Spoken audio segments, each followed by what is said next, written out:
नमस्कार, आपके साथ में रोहित कुमार। आप न्यूज नेशन पर बिहार की 5 सीटों पर चुनावी शोर थम गया है और अब यहां पर करीब करीब कह सकते हैं आप कि 36 घंटों के बाद जो है वो वोट डाले जाएंगे। बड़ी बात यह है कि बिहार की 5 सीटें जो कि दूसरे चरण में हैं, वो उसमें पूर्वांचल और सीमांचल की सीटें हैं।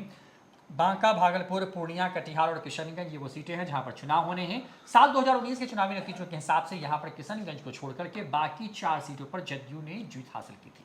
इस बार एनडीए बनाम इंडिया है। पूर्णिया की सीट सब एक ऐसी सीट जिस पर देश भर की नजर है। मैं कहूं कि साल 2019 की सबसे हॉट सीट अगर देश की कोई है तो वो सीट पूर्णिया है, क्योंकि पूर्णिया पर पप्पू यादव की शाख लगी हुई है।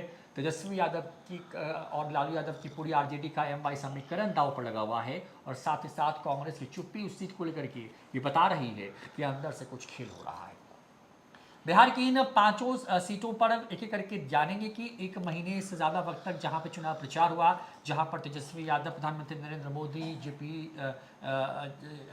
जेपी नड्डा हैं, अमित शाह हैं, तमाम बड़े दिग्गज, चाहे बिहार के मुख्यमंत्री नीतीश कुमार हो, मुकेश सैनी हो, इन तमाम लोगों ने धुआंधार चुनावी प्रचार किया। और इस चुनाव प्रचार के बाद वहाँ की क्या हालत है, इस पर हम आज चुनाव प्रचार खत्म होने के बाद आपके लिए जो है एक विश्लेषण लेकर के आए हैं कि वहाँ पर फिलहाल माहौल क्या है। मतलब जो उस लोकसभा सीट के अंदर में जो चुनावी पारा या तापमान कह लीजिए वो किस तरह का है, इसी पर विस्तार से बात करते हैं। तो सबसे पहले शुरू करते हैं हम, क्योंकि सबको जानने की उत्सुकता तो पूर्णिया को लेकर के, लेकिन हम शुरू करते हैं बांका से। बांका सीट की बात करते हैं तो बांका सीट बेहद महत्वपूर्ण है, क्योंकि तेजस्वी यादव ने पूर्व केंद्रीय मंत्री को वहां से चुनावी मैदान में उतारा है। जदयू उनके खिलाफ चुनावी मैदान में है, पिछली बार चुनाव जीत करके आई थी।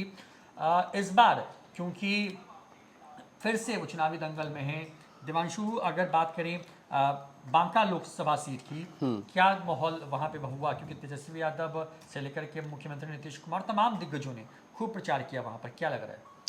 देखिए, माहौल जो है, देखिए एक चीज़ सबसे पहले बताता रहे कि 26 अप्रैल को चुनाव हो रहे हैं, सेकंड फेज का चुनाव हो रहा है। उस दिन पीएम मोदी का बिहार का दौरा हो रहा है। वो जो है वो 2 जगहों पर जो है वो अपना दौरा जो है वो कर रहे हैं।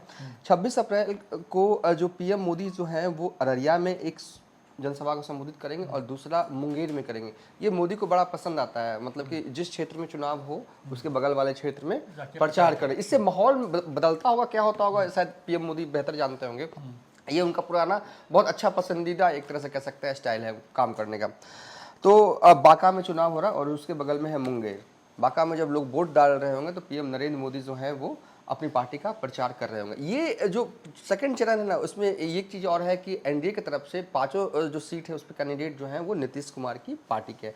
बीजेपी डायरेक्टली फाइट में नहीं है, जेडीयू के उम्मीदवार है। लेकिन पीएम नरेंद्र मोदी को इससे कोई मतलब नहीं है, चाहे वो जेडीयू का कैंडिडेट हो, चाहे वो लोजपा का कैंडिडेट हो, उनको तो बस पीएम बनना है, एनडीए के सांसद, यानी कि एनडीए के सांसद। बांका ये में अगर बात करें तो एक तरफ जो है उम्मीदवार हैं जेडीयू के गिरिधारी यादव, जो कि 2019 में भी वही उम्मीदवार थे, और आरजेडी की तरफ से जयप्रकाश यादव। लालू प्रसाद यादव के करीबी नेताओं में से एक हैं और भरोसेमंद नेताओं में से एक हैं। और जब लालू यादव अपने पीक पे थे दिल्ली में, या कहें कि केंद्र में रेल मंत्री हुआ करते थे, तो जयप्रकाश यादव जो है उस वक्त मंत्री भी हुआ करते थे। करीबी नेताओं में से एक है।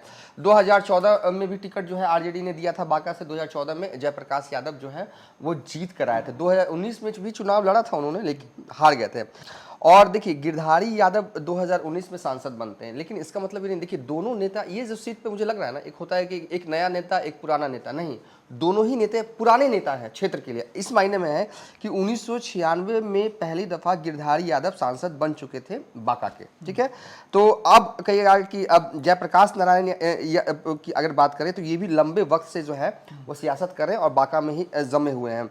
और ये, लेकिन मुख्य तौर पर ये सीट जो है वो दिग्विजय सिंह, जो कि कभी जेडीयू में हुआ करते थे, हालांकि आखिरी दौर में वो जेडीयू से नाता तोड़ के चले गए, वो यहाँ से 3 बार सांसद रहे हैं, 98, 99, 2009 और 2010 में उनकी पत्नी इंडिपेंडेंट लड़ी थी 2010 में, पुतुल कुमारी, जो कि श्रेष्ठ सिंह मौजूदा विधायक जो है वो जमुई की बीजेपी की उनकी मां है। हाँ, 26 अप्रैल को चुनाव होंगे बांका लोकसभा क्षेत्र के लिए और प्रचार जो है वो थम गया है। 2 दिन का वक्त है और ये जो वक्त होता है वो चाहे दोनों ही खेमे जो भी उम्मीदवार फाइट में, उनके लिए बड़ा क्रुशियल हो जाता है, क्योंकि जो प्रचार, जो मेहनत आप सालों से करते आ रहे हैं, पहले तो आपको उम्मीदवारी लेनी होती है, उम्मीदवार जब आप बन जाते हैं तो प्रचार करना होता है, तो सारे मेहनत का निचोड़ ये जो है ना वो 2 दिन बड़ा क्रुशियल होता है। कहा जाता है कत्ल की रात, अब कोई गलती नहीं होना चाहिए, अब कोई ऐसा बयानबाजी नहीं होनी चाहिए, चुपचाप और बस अपने जो वर्कर्स होते हैं, पार्टी के वर्कर्स होते हैं, उनको काम पे लगाना होता है। तो ये वक्त बहुत क्रुशियल है। माहौल जो है वो अगर मैं कहूँ तो दोनों उम्मीदवारों के लिए बढ़िया है इस वक्त, गिरधारी यादव के लिए भी बढ़िया है और जयप्रकाश यादव के लिए भी बढ़िया। माहौल थोड़ा आरजेडी के लिए थोड़ा सा कमतर है, क्योंकि लेकिन माहौल बढ़िया है। देखिए आरजेडी के लिए अगर कहें तो बांका में खुद तेजस्वी यादव से लेकर मुकेश सहनी ने खुद मोर्चा जो है वो संभाला था, तो बांका में गिरधारी यादव के लिए नीतीश भी गए थे, तो प्रचार में ऐसा कुछ दिखा नहीं। माहौल मैं कहूँ ज़्यादा पक्ष में गिरधारी यादव के लिए है, थोड़ा कम जयप्रकाश यादव के लिए है, बस इतना बांका के लिए।